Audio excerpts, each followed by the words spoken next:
God deleted the horizon.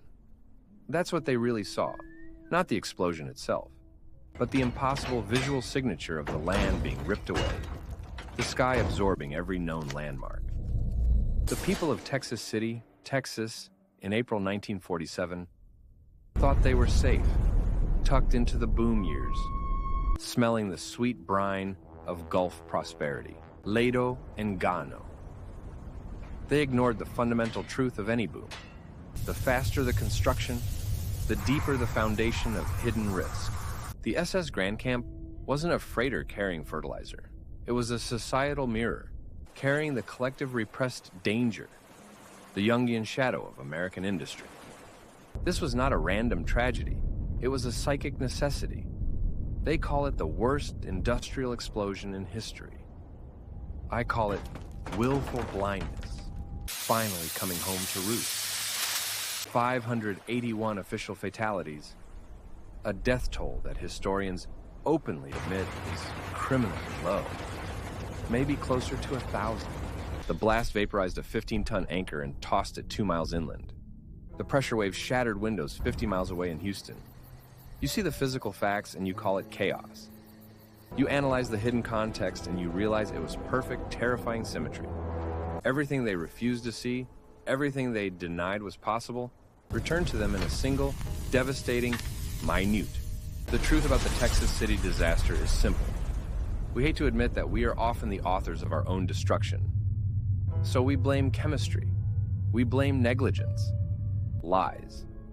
We forget that for days before the ship blew, that dock was a ticking time bomb, visible to anyone paying attention.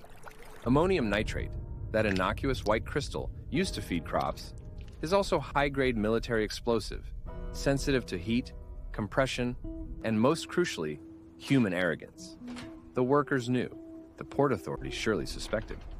But profit whispers louder than physics. This is the mechanism of the shadow at work.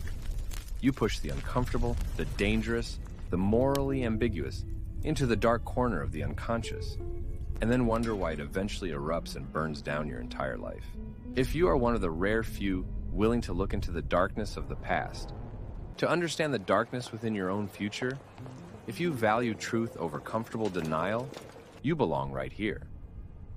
But the question remains, why did the Grand Camp start burning in the first place?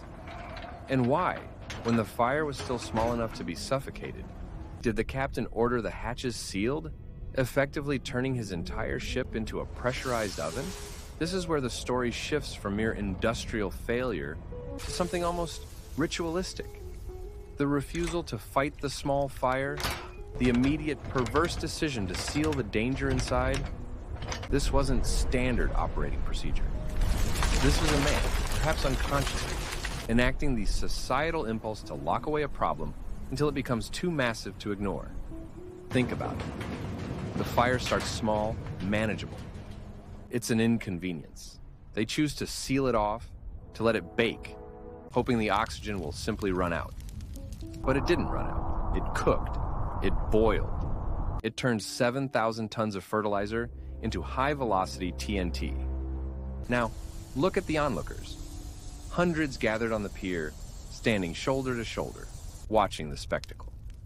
They saw the smoke. They smelled the burning sweetness. They were told to evacuate, and yet they stayed. Why?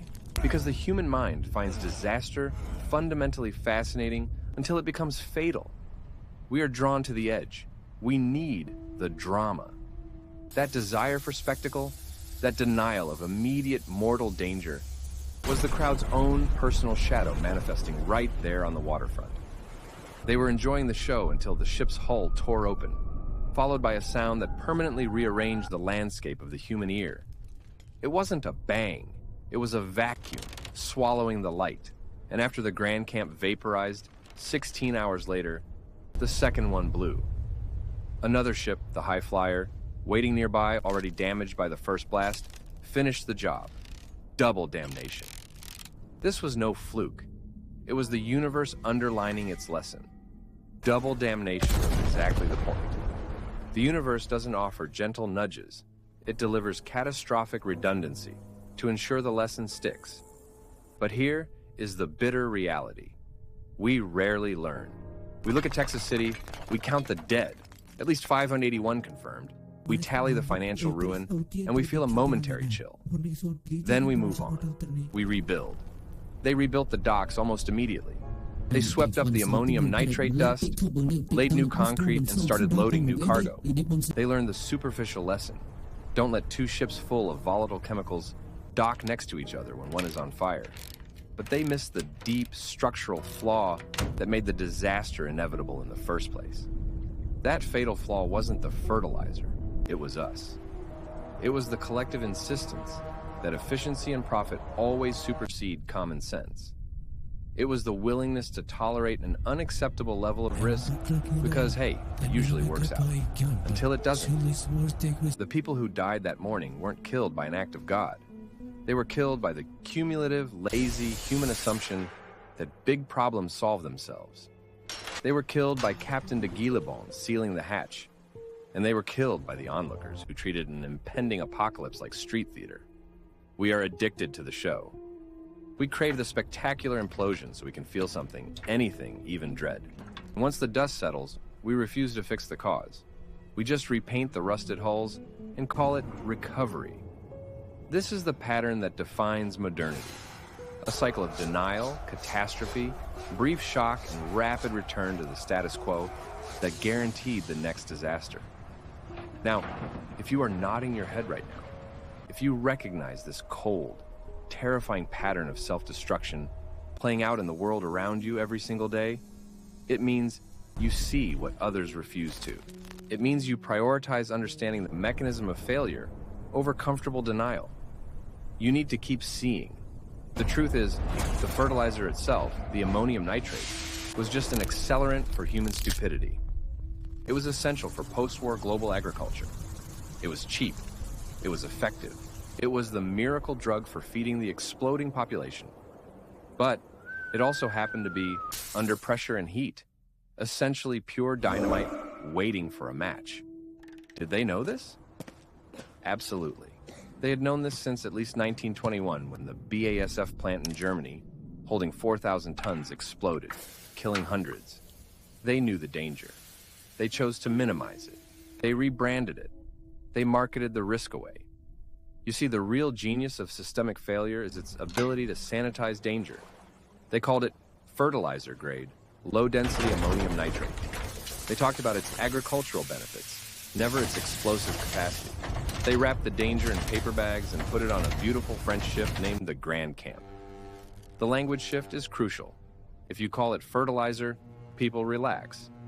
If you call it 7,000 tons of packaged potential WWI artillery shells, suddenly the docks would have been empty. Don't lie to yourself. Language is the first line of defense for institutional self-preservation. It is the sealed hatch of the mind. Think about the sheer force required to utterly vaporize a steel-hulled ship. The blast registered on seismographs across the country. It created a 15-foot tidal wave. It knocked 2 planes out of the sky. It ignited ships miles away. This was not a firework. This was a man-made geological event. And what was the immediate governmental response once the smoke cleared? It wasn't humility. It wasn't radical reform. It was immediate, comprehensive corporate litigation and an attempt to cap liability. The insurance industry panicked. The government moved fast to ensure that the companies responsible wouldn't face open-ended ruin, thereby protecting the very infrastructure that produced the risk. The goal was not justice for the dead. The goal was economic stability for the living corporations. The victims were paid pennies on the dollar years later, a cruel bureaucratic footnote to a moment of cosmic violence. And this is the final, chilling mechanism of organized forgetting. You pay off the immediate pain, you smooth over the financial instability, and then you declare the issue solved. Case closed. The systemic disregard remains untouched, festering. We focus on the boom, the flash, the spectacle, because focusing on the quiet, meticulous decision-making that leads up to the disaster is simply too boring, too hard. It requires admitting that we are the ones signing the manifest for the next disaster. It demands accountability for the small, daily compromises that add up to total annihilation. The Grand Camp captain sealed the fire in. We seal the facts away. Same impulse. Same inevitable outcome. We are still shipping volatile material through densely populated areas. Relying on the same old fragile assurances, we are still choosing profit over safety, convenience over caution. The Texas City disaster wasn't an anomaly. It was a prophecy. It was a preview of every environmental crisis, every financial collapse, every infrastructural failure we face today. It taught us one profound, horrible lesson. When given the choice between fixing the underlying danger and simply ignoring it until it explodes, we will always, always choose to seal the hatch. And we will stand on the pier and watch the resulting inferno like we deserve the drama. But do you honestly believe that we stopped sealing the hatch? We did not. We just got better at hiding the weld seams. We became experts in the complex art of displaced liability. You think the system learned humility after Texas City? Laughable. It learned complexity. It learned how to build bureaucratic walls so thick that when the inevitable explosion happens, the blast energy is diffused across millions of unsuspecting taxpayers and small investors, ensuring that no single executive ever has to stare into the abyss they created. Nobody pays the full price anymore. That is the modern innovation. That is the real legacy of the Grand Camp. We didn't eliminate risk. We monetized its distribution. Look at the financial catastrophe of 2008. It was Texas City on a spreadsheet. We took toxic, volatile assets, subprime mortgages, and didn't fix them. We packaged them, sliced them, labeled them safe for institutional consumption, and shipped them around the globe. Those derivatives were the ammonium nitrate of the 21st century. Everyone knew the cargo was unstable. Everyone pretended the regulations protected them. The regulations were a joke, a paper shield, a simple formality designed to give politicians cover when the fire started. The ultimate goal was ensuring the corporate ship didn't sink too fast, not saving the people on the dock. If this line of thinking makes you profoundly uneasy, if you feel that sharp, cold recognition of truth cutting through the noise, then you already understand that you are standing on the pier. You value truth over the comfortable lie. That is why you are here, watching this, and that is precisely what this channel is designed for. We dissect the failures that power the world. Now, consider the illusion of scale. The Grand Camp was a single ship, a localized inferno. It was physical, it was loud. Modern disasters are silent. They are spread across billions of lines of code and actuarial tables. They are non-material. They are harder to photograph, harder to mourn, and easier to dismiss as market correction or unforeseen systemic risk. Unforeseen by whom? Not by the analysts who took out massive short positions. Not by the executives who cashed out their bonuses 3 months before the collapse. Not by the men who were paid handsomely to look the other way while the hull buckled. The truth is simple. When profit is high enough, we intentionally blind ourselves. We invent new words, decoupling, tranching, optimizing, to hide the moral rot beneath the surface. We institutionalize skepticism, reserving it only for regulations designed to protect us, never for the forecasts that promise endless growth. That constant, exhausting push for optimization is simply the relentless pressure applied to the ship's seams until they tear. We mistake complexity for competence. That is the core error. We trust the labyrinthine systems we build to protect us from basic human greed and laziness. But those systems are just complexity added to the laziness. That is all they are. It's a feedback loop of incompetence veiled by jargon. We now live in an era where infrastructure is perpetually deferred, where maintenance is deemed too expensive, and where redundancy is treated as waste. Every bridge that collapses, every power grid failure, every poisoned river is just another slow-motion Texas City explosion. We prefer the slow rot because it doesn't make good television. It doesn't force immediate, expensive accountability. It allows us to continue making those small daily compromises. We are still shipping volatile material through densely populated areas, relying on the same old, fragile assurances. We are still choosing profit over safety, convenience over caution. We choose the dramatic spectacle of a sudden, violent disaster because it lets us categorize the event as an act of God rather than the predictable act of man.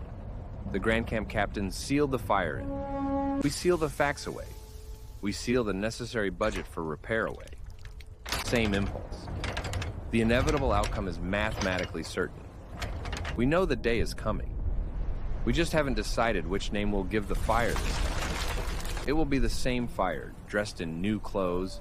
You can run the numbers a million different ways, but the fundamental calculation remains. When faced with fixing a difficult, expensive problem today, or ignoring it until it becomes a catastrophic, unmanageable problem tomorrow, we always defer. We always choose the inferno. We are standing on the pier, expecting the show. We deserve the ashes we will inherit. The system does not need reform. The system needs to be terrified into submission. But fear is expensive, and comfort is cheap. We bought comfort. The fire's coming. The fire's coming, but the source is already here. It's not in the unstable compounds or the rusty bridge joints. The real mechanism of failure is the Jungian shadow of the entire society, the collective dark impulse we bury under paperwork and public relations. We demand efficiency, but we refuse the necessary vigilance. We want smooth profits, but we reject the ugly, inconvenient truth that everything eventually breaks down. We outsource the cost of facing reality. Stop looking at the cracked concrete. Look in the mirror. You are the structural weakness. The problem is not the system's logic. The problem is the human animal running the logic. The creature who desperately needs to sleep well tonight and keep the quarterly reports green. We claim to hate bureaucracy, but we are the bureaucracy, designing elaborate systems specifically to camouflage our own moral cowardice. We call it due process. It's actually denial manifest. We love the dramatic, externalized disaster because it means we never have to admit the rot started inside our own character. We prefer the spectacle of explosion to the quiet terror of self-examination. The Texas City fire was never a sudden catastrophe. It was the slow, inevitable burn of universal denial, finally reaching the ignition point. This endless chain of deferred maintenance, the exploding railway cars, the failing power grids, the bridges sinking into the water, these are not external attacks on civilization. They are the repressed self, finally punching its way out. The system is perfect. It is perfectly designed to reflect the deepest flaws of its users: greed, short-term vision, and fundamental laziness. To fix the bridge, you must first fix the cowardice that allows the bridge budget to be stripped away year after year. To prevent the chemical explosion, you must kill the part of yourself that believes profit should always move faster than safety. You cannot outsource the maintenance of your own soul any more than you can outsource the physics of an unstable chemical load. The structure will fail. It always fails, because the moment you allow yourself to believe that someone else is handling the hard, dirty work of the foundation, you have relinquished your own vigilance. You have signed the manifest for the next explosion. And when the sirens sound, do not look up at the smoke rising from the skyline. Look down at your own hands. You lit the match. This is not a tragedy. This is arithmetic. This is not a tragedy. This is arithmetic. We demand safety, but we vote for cheapness. We preach sustainability, but we worship convenience. That is the ultimate duality, the schizophrenic nature of the modern citizen. You think that maintenance log is just paper? No, it is the ledger of your moral debts. Every shortcut taken on the pipeline, every inspection waived, that is the price of your quiet, comfortable night's sleep. We willingly sacrifice the future to mollify the anxiety of the present. We do it every time we click, "I agree," without reading the terms. Every time we delegate the hard scrutiny to an anonymous third party. We are addicted to the psychological buffer. It allows us to participate in the destruction while keeping our hands psychologically clean. Stop calling these explosions and collapses unforeseen. They were budgeted for. The cost of human lives was factored in as an acceptable variable loss against the quarterly earnings. This is not a flaw in the system's design. This is the system's hidden feature. The architecture of modern life is perfectly aligned with our collective, profound will to ignore the structural integrity of our own ethics. The system isn't broken. It is perfect, perfectly designed to fail in the most profitable way possible. That truth, that singular, bitter realization, is the corrosive agent eating away at the foundation of the world you still believe is solid. What exactly are you willing to see? What shadow are you still refusing to confront in your own life right now? The bridge falls when the engineer refuses to admit he is tired. The market collapses when the trader refuses to admit his fear. Every external catastrophe you witness, the smoke, the fire, the screaming sirens, is simply the universe enforcing the cold, hard law of ignored internal decay. Go look at your hands one last time. You want to save the world? Then start by maintaining your own vigilance. Kill the coward inside you first. Only then, perhaps, will the concrete hold. The true enemy was never some distant CEO. That man is merely a symptom. A monument built from a billion small compromises we sanction every single day. You want the guarantee? Absolute assurance that tomorrow's flight won't simply fall out of the sky? Then you must confront the massive, debilitating lie you are currently living. No exceptions. Stop outsourcing your conscience to a liability waiver. The structural integrity of that far-off bridge is literally the structural integrity of your own soul. The infrastructure of modern society is not steel and concrete. It is merely the collective, physical manifestation of our repressed ethical failures. Your daily tiny neglect becomes their exponential, deadly profit. Stop waiting for the hero. Stop waiting for the government to mandate your own decency. The maintenance is internal now. It always was. You cannot possibly repair the external world until you first repair the hidden, spiritual rot within yourself. Look closely at the cracks in the pavement, the failing utilities, the smoke on the horizon. They are not random events. They are finally showing you the accurate status report of your own vigilance. The system is perfect, perfectly broken, and that brokenness starts and ends with you. That realization is the weight you carry forward into the silence.